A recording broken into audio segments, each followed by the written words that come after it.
തിരുപ്പാദം കൈവണങ്ങിടുന്നേൻ തൃപ്പൂണിത്തുറമേവും നാരായണ. ഐഹികത്തിൽ ഭ്രമിച്ചു ഞാൻ ഓരോരോ സാഹസങ്ങൾ പല വഴി ചെയ്തതും മോഹനാങ്കാക്ഷമിച്ചരുളണമേ തൃപ്പൂണിത്തുറമേവും നാരായണ.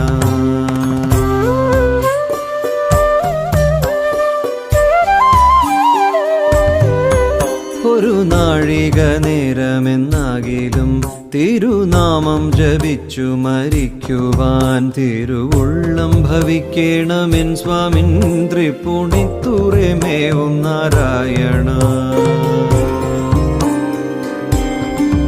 അംബുജാദള ചാരുവിലോചന അംബുജാസന താത കൃപാനിധേ അംബുജാലയ വല്ലഭ